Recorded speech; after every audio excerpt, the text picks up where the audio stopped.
Salam pemirsa. Pada hari ulang tahun Putin, pejabat tinggi Rusia bergejolak. Hadiah Nobel Perdamaian diberikan kepada dua organisasi hak asasi manusia yang masing-masing berada di Rusia dan Ukraina. Media corong pemerintah Rusia secara terbuka berbicara tentang kekalahan. Jenderal Rusia bahkan secara blak-blakan mengungkapkan bahwa Rusia tidak mungkin memenangkan perang di Ukraina. Elon Musk dan Hu Xijin saling beradu argumentasi. Musk sampai mencemooh dengan meminjam kalimat pada analek Konfusius. Perekrutan tentara yang digagaskan Putin menimbulkan gelombang pelarian kaum pria muda Rusia. Bahkan tentara baru menolak untuk dikirim ke garis depan dan protes dengan mengacung-acungkan senjata. 1,5 juta set seragam militer Rusia lenyap dari gudang penyimpanannya. Tentara baru Rusia yang mengendarai tank langsung mengibarkan bendera putih di medan perang Ukraina, tanda menyerah tanpa perlu berperang. Pejabat tinggi Rusia bergejolak saat Putin ulang tahun. Putin yang dikenal menggunakan tangan besi, tanpa tawar-menawar dalam menjalankan politik Rusia, kini berada dalam situasi yang tidak menguntungkan dirinya, akibat gejolak yang timbul dari perang di Ukraina yang berlangsung selama 7 bulan. Sekarang kubu Putin sendiri pun sudah mulai bergejolak. 7 Oktober adalah hari ulang tahun ke-70 Presiden Putin. Ia menerima ucapan selamat dari dua orang pemimpin luar negeri yang baru-baru ini mendorong Putin menggunakan senjata nuklir, yaitu pemimpin Chechnya Ramzan Kadyrov dan yang lainnya adalah Kim Jong-un yang hobi mengancam dengan meluncurkan rudal.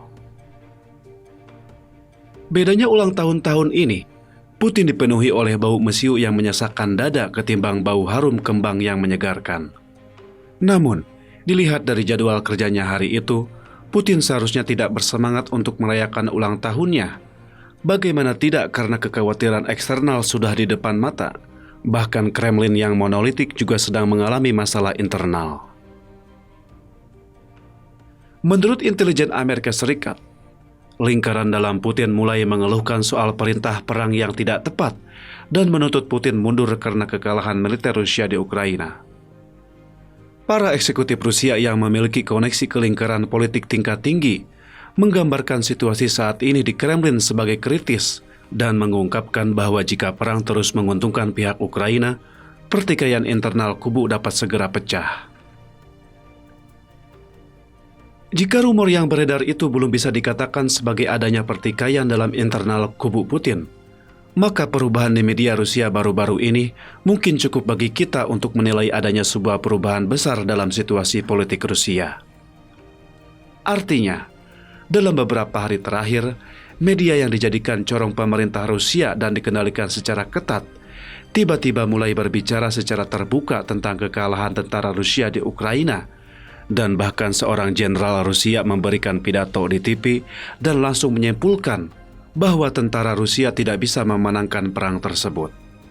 Hal mana tentu mengejutkan dunia luar.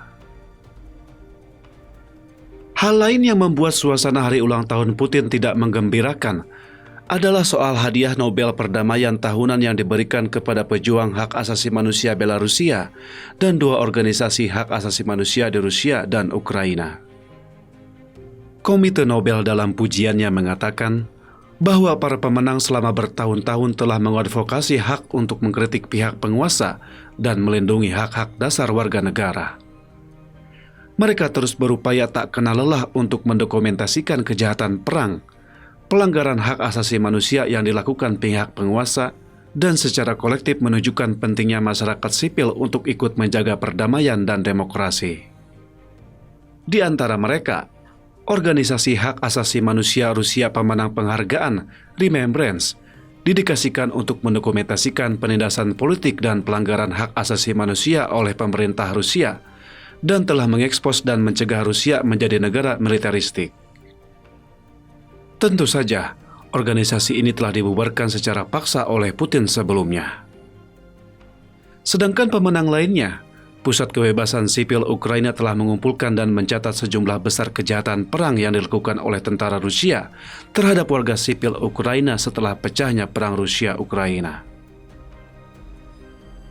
Jika hadiah Nobel Perdamaian ini diberikan pada ulang tahun Putin hanya sebuah kebetulan, maka hadiah ulang tahun buat Putin bisa dianggap terlalu mencolok mata. Seorang warga Ceko meluncurkan pemberian hadiah dari masyarakat untuk ultah Putin dengan mengumpulkan dana sebesar 1.386.000 US dollar untuk menyediakan sebuah tank T-72 modern untuk perang di Ukraina. Kementerian Pertahanan Ukraina pun tidak mau ketinggalan. Hadiah ulang tahun untuk Putin yaitu berupa pengumuman yang berbunyi, Rusia sekarang adalah pemasok senjata terbesar bagi pasukan Ukraina, dan lebih dari setengah tank yang dikerahkan untuk pertempuran ditinggalkan oleh tentara Rusia ketika mereka melarikan diri. Dari data yang diperoleh Kementerian Pertahanan Ukraina menunjukkan bahwa tentara Ukraina telah menyita 440 unit tank dan lebih dari 600 kendaraan lapis baja dari Rusia, sementara jumlah total tank dan kendaraan lapis baja yang diterima Ukraina dari bantuan militer dari Sekutu Barat hanya 320 unit. Elon Musk dan Hu Xijin saling beradu argumen. Tidak disangka bahwa perang Rusia-Ukraina dapat menghubungkan dua tokoh yang tidak saling berkaitan, saling bergelut. Siapa sangka Elon Musk, orang terkaya di dunia, bisa bertemu orang berdua muka yang sudah menjalani pensiun untuk beradu argumentasi. Dunia ini memang aneh. Hu Xijin, mantan pemimpin redaksi media Partai Global Times, mengomentari 4 poin proposal Elon Musk tentang perang Rusia-Ukraina lewat akun Twitter, dengan mengatakan dalam bahasa Inggris bahwa Musk kali ini telah membiarkan dirinya melangkah terlalu jauh dan menempatkan dirinya di puncak opini publik. Dia terlalu percaya pada kebebasan berbicara Barat. Jika dia tidak segera menginjak pedal rem, mungkin dia akan menempatkan kerajaan bisnisnya dalam situasi bahaya. Tak disangka, Musk yang memiliki ratusan juta penggemar langsung membalas komentar Hu Xijin dengan nada mencemooh. Bahkan ia utarakannya dalam bahasa Mandarin. Jadi mereka saling beradu argumen, satu dalam bahasa Inggris dan satu dalam bahasa Mandarin. Cukup menggelikan. Balasan Musk dalam bahasa Mandarin berbunyi, orang dengan tangannya yang dimasukkan ke dalam saku terlalu percaya diri. Kalimat ini sebenarnya adalah terjemahan literal dari idiom bahasa Inggris. Dan idiom bahasa Inggris ini berasal dari analek Konfusius Weiqi yang berbunyi, seseorang tidak mampu membedakan kelima jenis sereal karena tidak rajin memanfaatkan keempat anggota badannya. Kalimat ini digunakan untuk menggambarkan bahwa kaum elit yang terpisah dari kehidupan nyata, maka ia tidak memiliki pengetahuan tentang kehidupan praktis. Jika diartikan dengan kata kasar, itu adalah untuk menggambarkan seseorang yang tidak ada kerjaan, berceloteh seakan dirinya hebat, padahal cuma menunjukkan kesombongan dan ketidaktahuannya. Ternyata balasan Musk tampaknya cukup menusuk hati. Apakah Musk tahu bahwa Hu Xijin sedang tidak ada kerjaan karena sudah dipensiun? Awalnya, Hu Xijin yang ingin memberi pelajaran kepada Elon Musk dan tak disangka bahwa komentar Hu menjadi bumerang bagi dirinya. Perekrutan tentara baru menimbulkan gelombang pelarian kaum pria muda. Putin sebelumnya telah memerintahkan untuk merekrut sebanyak 300.000 orang tentara baru yang memicu protes di seluruh negeri. Perintah tersebut juga memicu gelombang pelarian kaum pria muda Rusia ke luar negeri. Menurut data yang terkumpul di beberapa negara tetangga seperti Finlandia, Georgia, Kazakhstan, dan Mongolia, lebih dari 370.000 orang pria Rusia melarikan diri untuk mencari suaka. Bahkan seorang pria Rusia yang mengaku berenergi positif juga bersiap untuk melarikan diri. Meski begitu, pihak berwenang Rusia terus merekrut tentara baru dan dalam waktu singkat mengirim mereka ke garis depan medan perang Ukraina. Namun, sebuah video yang baru dirilis mengkonfirmasi bahwa ketika tentara rekrutan baru itu tiba di perbatasan Ukraina, mereka memberontak dan menolak untuk meninggalkan stasiun kereta api. Tank Rusia menyerah kepada tentara Ukraina dengan mengibarkan bendera putih. Tentara rekrutan baru Rusia yang berada di luar medan perang menolak berangkat ke medan perang. Lalu bagaimana dengan tentara rekrutan baru Rusia yang terpaksa memasuki medan perang? Menteri Pertahanan Ukraina Oleksiy Yuryov Reznikov baru-baru ini menyampaikan pesan yang ditunjukkan kepada tentara Rusia. Ukraina akan menjamin keselamatan jiwa dan keadilan kepada tentara Rusia yang memilih untuk menyerah. Sebuah video yang diposting pada tanggal 6 Oktober menunjukkan adegan tank Rusia menyerah kepada tentara Ukraina dengan mengibarkan bendera putih yang kemudian menimbulkan sensasi di internet. Apakah Anda merasa bahwa cuaca belakangan ini tiba-tiba berubah dingin? Bagi para prajurit yang berada di medan perang Ukraina, mereka akan segera menghadapi ujian berat, yaitu berperang di musim dingin. Beberapa hari lalu, Menteri Pertahanan Ukraina Reznikov mengumumkan bahwa seragam musim dingin dari 200.000 tentara reguler Ukraina telah tersedia, dan itu adalah pakaian berkualitas tinggi yang disediakan oleh NATO. 1,5 juta pakaian musim dingin Rusia hilang. Pakaian apa yang dikenakan Zelensky? Tetapi pada saat yang sama, ada peristiwa besar aneh yang terjadi di Rusia. Wakil Ketua Duma Rusia menemukan bahwa 1,5 juta pakaian musim dingin militer di gudang militer Rusia telah hilang, padahal tercatat dalam daftar persediaan. Yang hilang bukan cuma 1 atau 2 potong, tetapi jumlahnya mencapai 1,5 juta potong.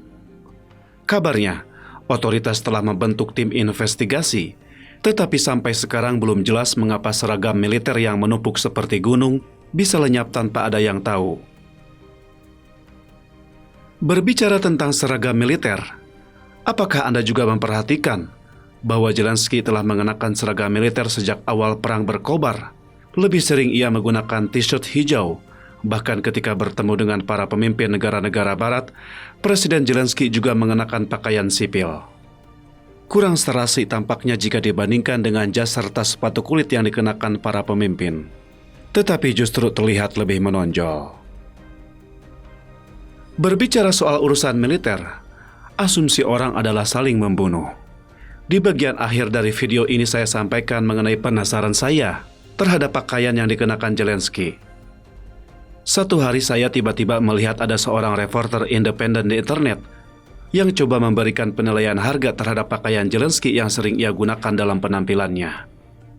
Bisakah Anda bayangkan berapa harga pakaian Zelensky itu?